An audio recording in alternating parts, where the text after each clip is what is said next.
Alrighty, beautiful and strong people, Coach Allen here, and in this month's training we're going to talk about variations. More specifically, why we would use variations and when and how we should actually use them. So the reasoning behind using variations is it's always going to come down to the needs of the individual and the needs of the lift to actually help you let's say gain momentum and put more load on the bar. That's going to be very dependent on what we're actually seeing that your body needs and that lift actually needs. So we might actually look at addressing a weak link. For example, on the bench press, you're having trouble with a lockout. We might actually consider using something such as a double pose bench press. We might actually use a slingshot if, let's say, the logistics help with that. We might actually look at using some pin presses at that certain range of motion that you're actually having trouble with. We can also look at variations from a hypertrophy standpoint, exposing yourself, especially for the people that, let's say, high archers or people that are low bar squatting a lot and they're very hip dominant. And maybe we actually need a little bit more strength through the knee extensors. So we might actually look at variations that actually expose that joint to a little bit more range of motion. Having more range of motion means you're having more time under tension onto that muscle, and it actually helps with hypertrophy. We might also look at rehab reasons. So for example, if you're having trouble with your shoulders, if you're having trouble with your wrist when you're low bar squatting, we may be looking at using a buffalo bar for that reason, just to actually alleviate some of that pain. If you're having, for example, trouble, you're having some back pain when doing squats, as an example, and it's really hard for you to actually reach the bottom because it's just debilitating pain.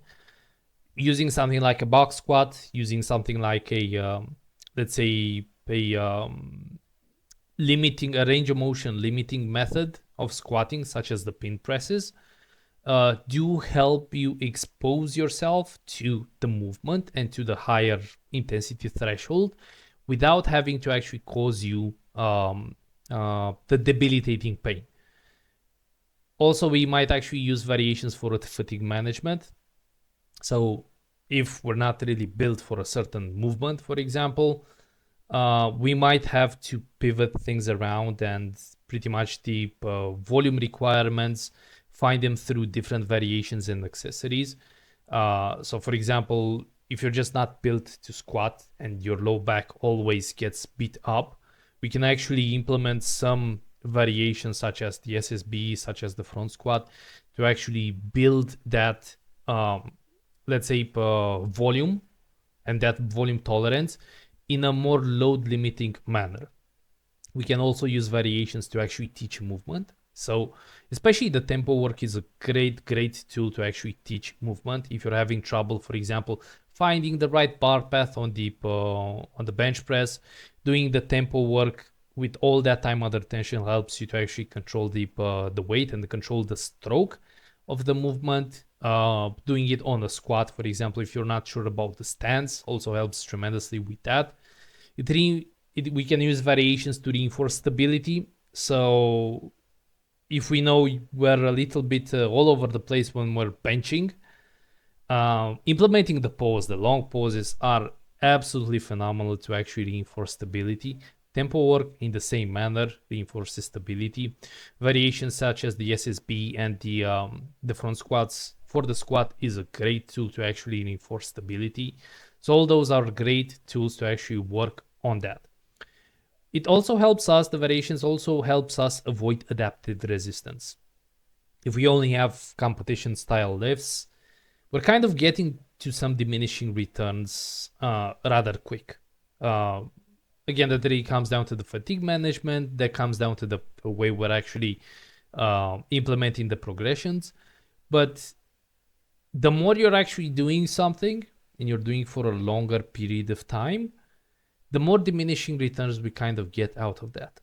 And that's also let's say, the reasoning behind that can also be the weaklings, hypertrophy, let's say, gaps. So maybe, your quads are not strong, your glutes are not strong, so we have to address that. The diminishing returns can also be due to the fatigue management. So maybe you're just getting way too fatigued from doing the normal squats. We have to pivot things around and find a different variation for us to actually still train the movement, but train it in a manner in which actually helps us build momentum and not plateau. So let's get into the variations. We're going to start with the squat. These are going to be more so specific to raw powerlifting. These can also be used, and they are used to equip the powerlifting. But I'm going to speak more so from the lens of raw powerlifting, just because I'm more so a raw powerlifter and I can, let's say, connect to that a little bit better.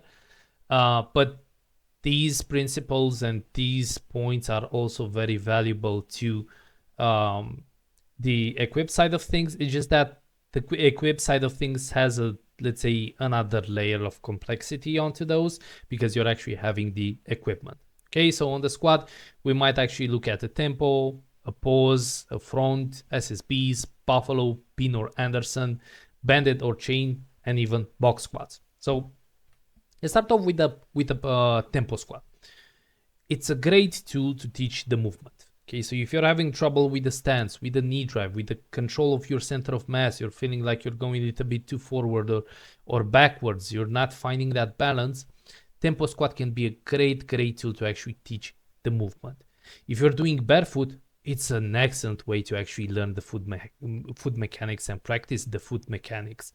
It's also, because of the time under tension that you're actually going through, it's a great tool to practice the bracing. Again, bar path control, because you're having a lot more time under tension, kind of gives you the time to coordinate your hips and knees into the movement a little bit better. If, for example, you're coming off a injury on your back, knee, or hip, it's a great tool to actually introduce yourself to squatting. It also helps to spot the optimal depth for generating force efficiently. So if you're having trouble, for example, me, I'm going a lot deep into the squat. I'm a ass to grass squatter, and honestly, that's not really the best way to actually generate force. So what the tempo squat does for me, for example, it kind of exposes me to more time under tension on a range of motion that I can actually generate force of more efficiently without having to actually go even deeper. It's also a load limiting method. So let me just take a sip of water. Load limiting, whenever you're actually going to see into this presentation load limiting, I'm going to refer more to the fatigue management aspect. So if you're getting beat up, you're getting to the point in which the squat is just beating you up so much, or the back downs, after doing the top set, the back downs are just absolutely beating you up, doing a variation that's load limiting actually helps with the control of the fatigue management, while addressing a certain link, a certain weak link, a certain, let's say, gap in your lift, and still stimulate the momentum onto that lift. Okay, getting into the pause squat, absolutely phenomenal tool to get that confidence on depth. It's great to generate force out of the hole, maintain the brace into the hole. It helps with the center of mass control. So as you're actually going down, it's important on the pause squat to not relax at the bottom. If you're relaxing at the bottom, you're losing the brace, you're just ruining the whole purpose of the pause squat. So make sure when you're doing the pause squat, you actually pause and remain in tension, because that's how you're going to build the confidence on depth. Again, it helps you find the right depth for you. In some cases, you can actually go a little bit deeper and try to generate force off that. But if you know the certain, let's say, point in which you're very proficient with the depth and consistent with the depth, the pause squat can actually amplify that. In the same manner, it's load limiting, so it actually helps with the fatigue management. The front squat is a great tool to actually bring that quad dominant hypertrophy. Having the weight not on your back, but more so in the front, actually changes the center of mass and brings the center of mass a little bit more forward, which forces you to stay a little bit more upright and have more knee travel forward. So whenever you're having trouble bringing and to some degree hold on to some specificity of the movement, the front squat is a great tool to actually achieve that. It reinforces a lot the stability and brace, because the barbell being in front, it actually requires a lot more work from your brace to actually remain upright. So it's going to be a great tool to actually teach that, and a great tool to reinforce that. It kind of requires a slightly narrower stance in some cases, just because if you're low bar squatting, you kind of have to open up your hips a little bit more. But the more knee drive you actually have, that's not always necessary. So in some cases, you might actually have to have an easier time on your hips and on your knees. You kind of have to bring the stance a little bit more narrower. It's again, a load limiting method, so it actually helps with the fatigue management in case the squat usually beats you up a lot, especially if you're doing low bar. The SSB is very similar to that. It's a great tool for a quad dominant variation and bring the hypertrophy into your quads. It reinforces stability and brace in a slightly different manner, just because you're actually having the handles. You have to kind of control the stability on your upper back and on your brace. But it's a great tool for those that have shoulder discomfort, back discomfort, mobility restrictions, and it really helps with control of the overall stability, which is a great, let's say, segue towards the competition style squat. It reinforces the stability onto your squat. The high bar can satisfy all of the above for the low bar squatter. So, for example, if you're not having an SSB bar, but you can't front squat, you're not feeling comfortable yet front squatting, high bar can be a good transition. High bar can be a good, happy medium to actually expose you to a different, let's say, torso position and a little bit more knee drive forward. So if you don't have a SSB and, for example, you can't do the front squat, the high bar is a great tool with the caveat that you have to be a low bar squatter for that. Again, it's load limiting, so it actually helps with the fatigue management. In a similar manner with the discomforts around the shoulders and wrists, the buffalo bar is a great tool to actually help with that. From a loading perspective, it's very similar to your normal squat, so you can just use the same percentages as you would actually use on your normal squat. You lift the same way that you would actually use on a normal squat, either if it's low bar or high bar. But it really helps with the let's say mobility constraints that you're actually having around your shoulder or around your wrist, especially if you're actually rehabbing from a shoulder or a wrist injury. So it's a great tool to actually put load on your back while you're actually recovering from this certain injury. I actually have to drink a lot of water because I'm speaking a lot, I'm speaking quick, so I'll have to hydrate myself in order to actually have a good flow of speaking. So getting into the pin and Anderson squat. These are absolutely fantastic methods to actually get confidence out of the hole at depth. It can also be used as a means to work on a certain range of motion. So for example, if you're having trouble on a certain range of motion of the movement, the pin squat and Anderson squat can be great tools. Now, the pin squat has less stability demands than Anderson squat. The Anderson squat, by the virtue of actually having to position yourself properly and generate force off the ground with the barbell on the pin. So that's the difference between the pin and the Anderson squat. The pin squat, you're actually grabbing the barbell from the hooks and you're going down and soft touching the pins.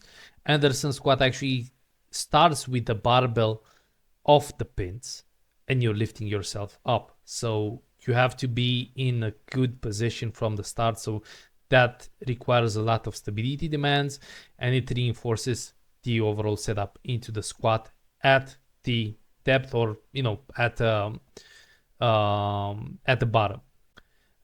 It can be used as an overloading variation if the pins are a little bit higher.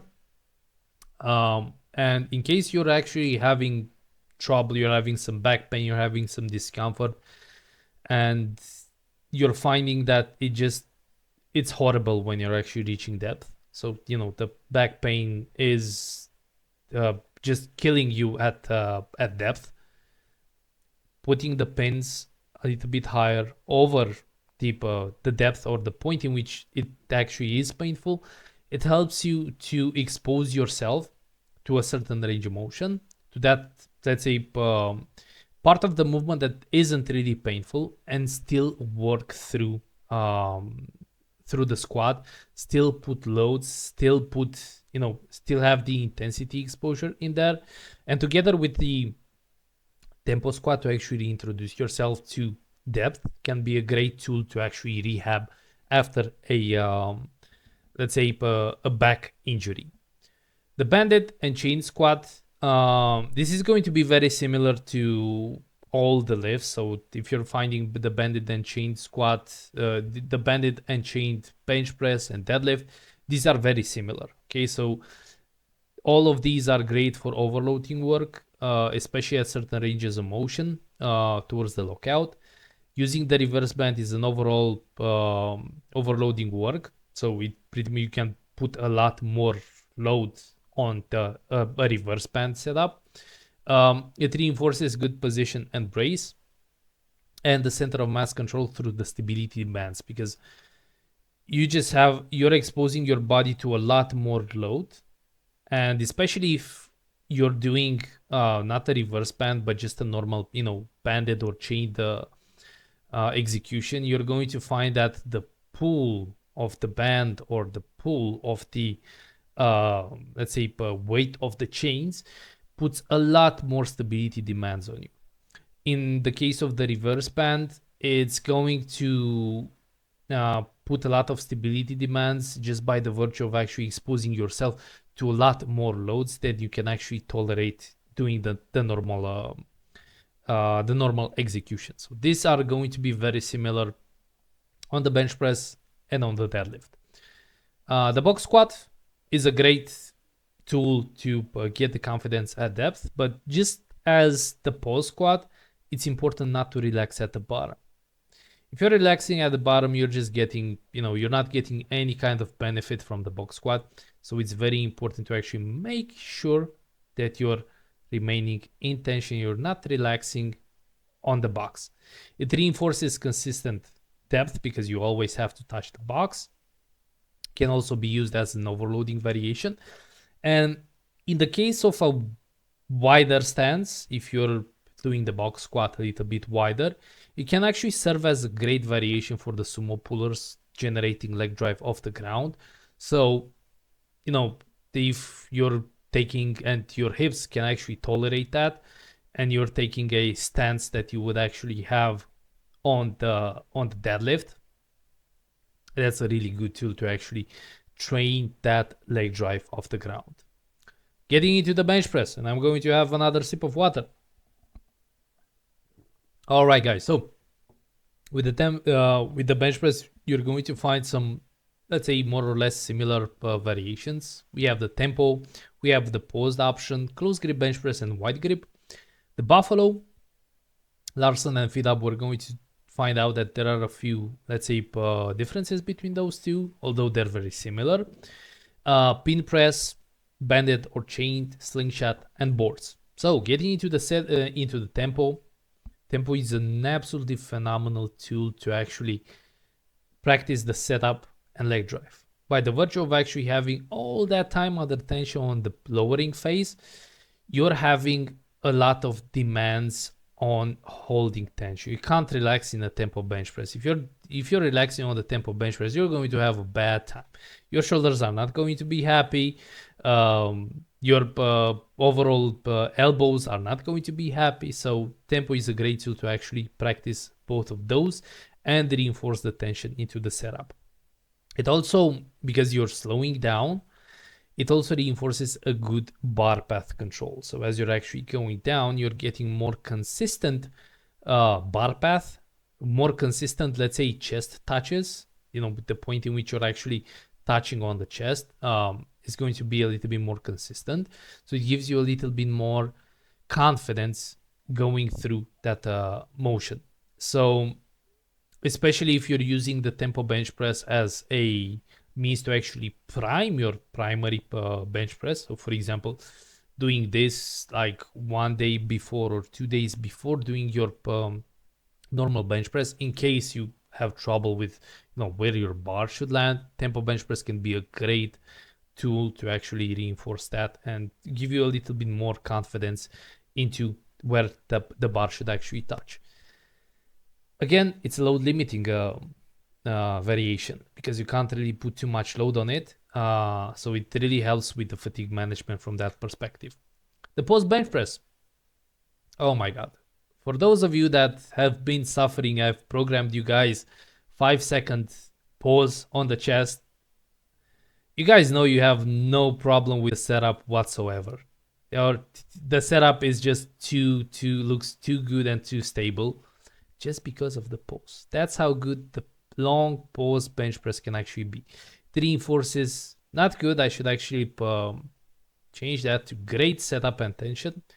Gives you confidence of the chest. It teaches you how to time tension of the chest to generate efficient force. So as you're actually pausing your, let's say you're counting the seconds, as you're approaching that, let's say that last second, when you actually have to generate force, you're timing that tension very well. Of course, it's not as speedy as let's say fast as you would actually do a normal bench press, but it really helps with the tension, timing the tension and contracting your muscles to actually generate the tension of the chest. So that's why it actually gives you a lot of confidence of the chest. Because of all that time under tension, it also teaches the scap control. Okay, so being in that position, it's very demanding to actually control the position of your scaps, not end up, let's say, protracting. However, just like on the squat, it's important not to relax. This is not a movement that you have to, you get down to your chest and you're just relaxing down. You have to remain solid. You have to hold the leg drive in motion. You have to have a lot of neck pressure.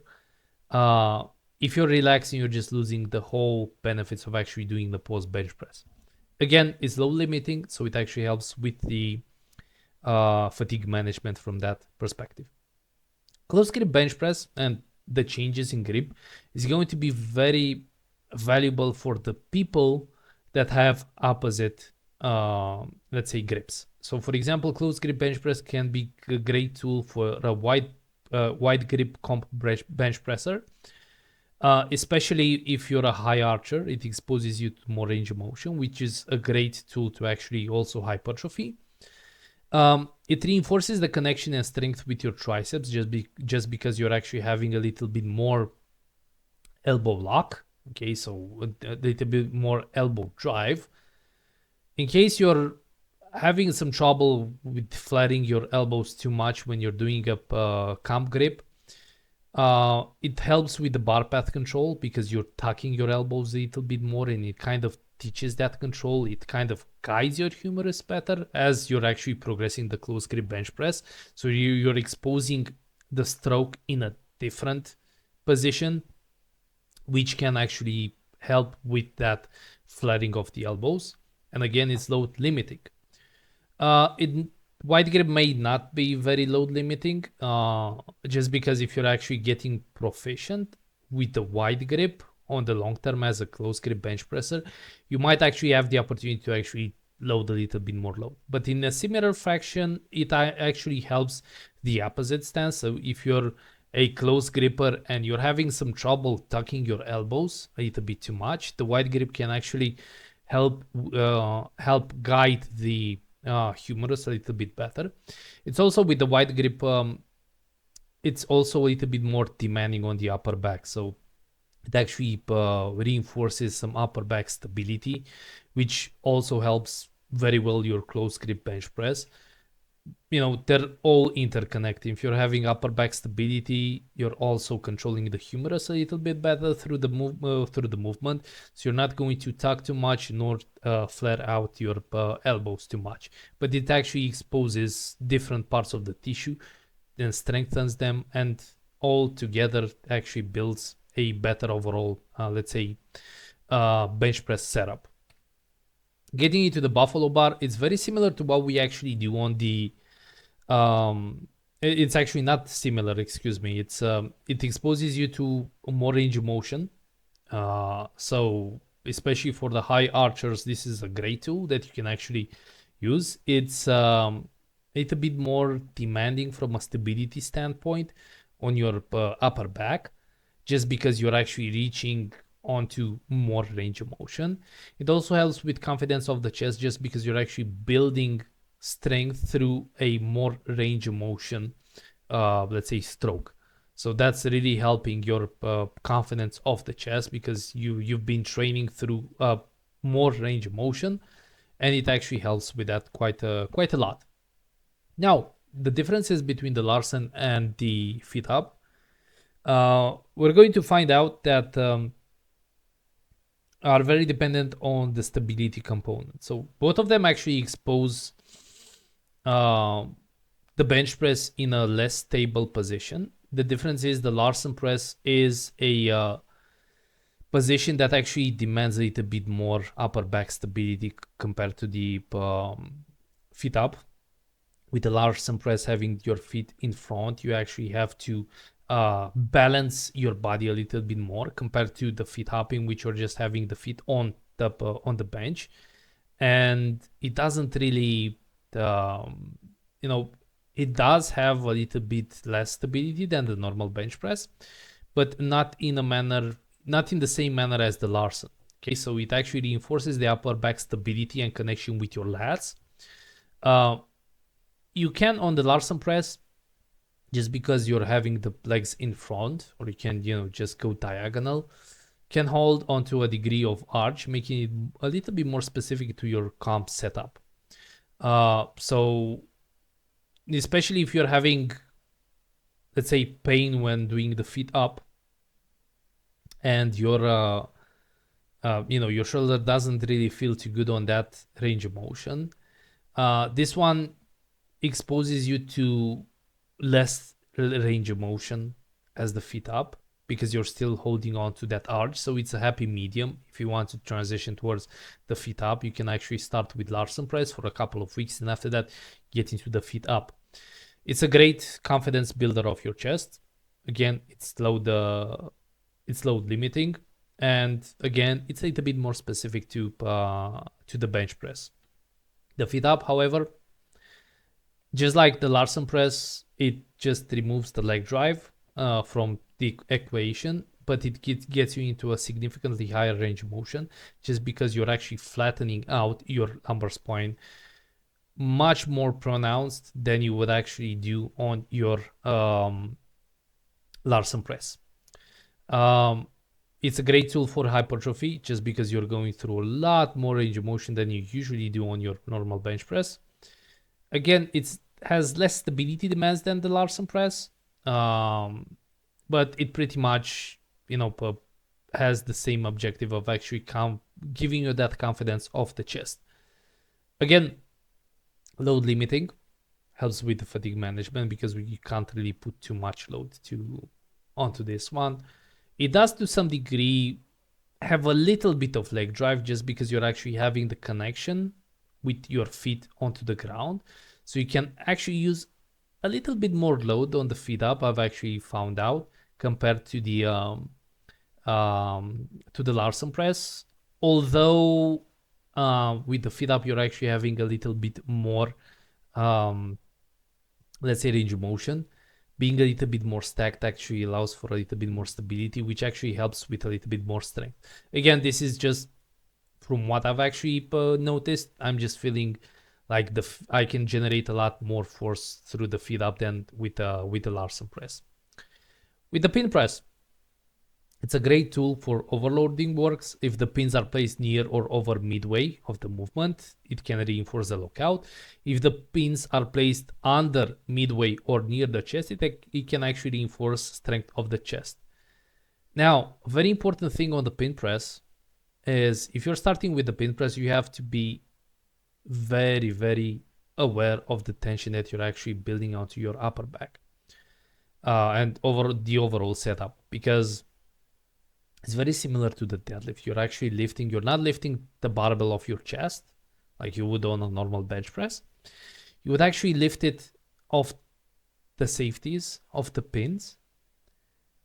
And that is a lot more demanding because it's like a deadlift. The deadlift of the bench press, let's say. You're lifting the bar from a dead stop, so you have to really wedge yourself under the bar just like you would actually wedge yourself and slack pull on the deadlift. You have to be a lot more aware of this on the pin presses.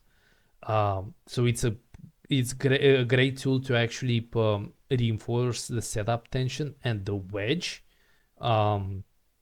especially when generating force of the pins. So it's a great tool not only for the overloading work, but also for actually maintaining tension into the bench press. Can be used as a tool to limit range of motion in case of shoulder discomfort at the chest. Okay, so for example, if it's really, really painful for you to actually do let's say the normal bench press and your shoulder just feels horrible at the bottom, you can actually use pin press. Or even spot press, which I've actually realized that I haven't really added in the variation. But these are pretty similar. So it actually, reinforces the setup, the spot press in that kind of manner. It also reinforces that setup tension because you're not going all the way to the chest, so you're actually stopping midway. So together, both of these can actually be great tools to actually limit the range of motion. Banded and chained bench press in the same fashion as on the squat. There are great ways of actually overloading the movement. It reinforces the good setup control due to the stability demands. And based on the tension that you're actually having, you're actually going to have to generate a little bit more praise and stay a little bit more tight into the setup and generate the leg drive to actually be able to transfer the force from the shoulder towards the barbell. A slingshot is another great way to overload the work. It reinforces good setup through loads that normally you wouldn't be able to actually handle. And it's a great tool for lockout. And in the same fashion, we might actually have the boards.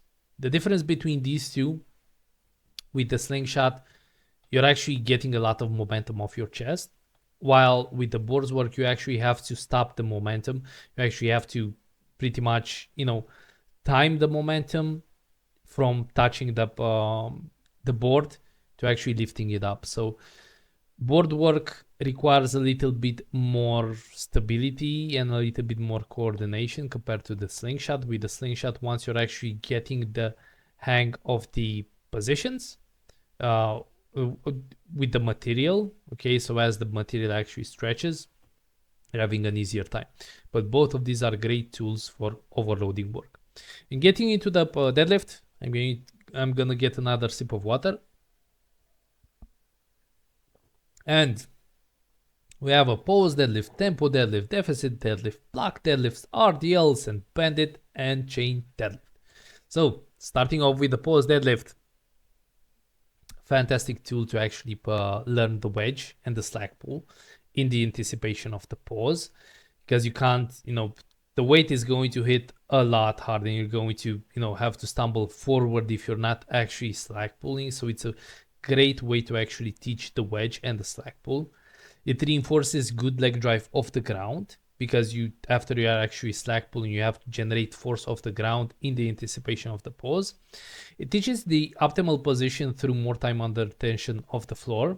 So especially from a hip position where your hip height should be, usually people have trouble finding that, let's say, sweet spot with their hips um, on the first repetition, but after the first repetition, they kind of get the hang of it. In the same fashion, the pose deadlift kind of forces you in the anticipation of the pose. Once you're actually posing, your hips are already in the position, in the optimal position. So it actually exposes you to more time under tension on that certain position. Again, it's load limiting, so it helps with the fatigue management. Tempo is similar to the posed one, just that with the tempo, there are different ways of actually going about it. So you can do tempo on the concentric, you can do tempo on the eccentric, you can do tempo on both of them. You can do tempo, for example, up to the knees and after that explode up. Depending on where you're actually, implementing the tempo, it's going to be very different. But in essence, if you're doing the tempo of the ground, it's going to teach the wedge and slack pull because it actually forces you to slow down. And with that, it actually reinforces good leg drive of the ground. Tempo, especially the eccentric part of the motion, but also the concentric part of the motion, if implemented, it helps you find that sweet spot with your hip height for efficient force generation. So if you're finding yourself that you're going too low or too high with your hips, the tempo can actually teach you exactly where that sweet spot is, and it kind of tells your central nervous system. It gives your central nervous system a little bit more information of where to actually be to generate force. Again, load limiting from that perspective. The deficit deadlift. It's a great tool to actually build confidence off the floor because it actually exposes you to a higher range of motion. And in that case, it also requires a little bit more leg drive to break the floor. And having a little bit more time under tension throughout the movement, it also helps with, let's say, finding that right position of your hips. This can be a great tool if you're having trouble with the lift off the floor. So the barbell usually feels really heavy off the floor. This can be used as a primer. So for example, you can either use this on your secondary day, or you can even use this as a warm-up before your let's say your top set, before not your top set, but before getting into your normal deadlift. These are a little bit better for conventional than with the sumo. For sumo, from a logistical standpoint, that's a little bit tougher to actually set up. But for convention, it's a really, really awesome tool to actually use to get that confidence of the floor. Block pulls in the opposite direction. It's a great tool for overloading work, and it actually helps with the confidence and lockout, with the strength and lockout also. And because of the fact that you can actually put, depending on the height of the block, because you can actually go over your 1 rep max, and pretty much in some cases you can just rep it, it really reinforces a good setup to actually be able to actually lift that barbell up. So it reinforces a better brace, a better slack pull, a better wedge under the bar. So that transfers very well to your normal deadlift. RDLs, oh man, great tool for hypertrophy. An absolutely great tool for hypertrophy to grow those hamstrings, to grow those glutes, build that big freaking ass. Of course, a lot of work on your erectors, on your lumbar, just because of deep time under tension. It helps you a lot to find that groove with your hip height. It really teaches the hip hinge mechanics of how to actually hinge back and to actually, let's say, hip thrust the hips forward. It's load limiting, but also time under tension demanding. So especially from a grip perspective, with these ones, it's better to actually use straps because it's just going to kill your grip. If you want to train, you're having trouble with the grip, doing RDLs without the straps can actually be a great tool to actually work on that grip strength. And of course, the banded and chain deadlift, great for the overloading work. It's fun to actually do the reverse band because you're just exposing yourself to a lot more freaking load, and it just feels good to go over 20%, for example, of your 1 rep max on a reverse band. Of course, depending on how high the reverse band is and how much resistance it has. And it also reinforces good setup control due to the stability demands that you're actually putting your body in order to actually lift that weight up. So these are the variations that we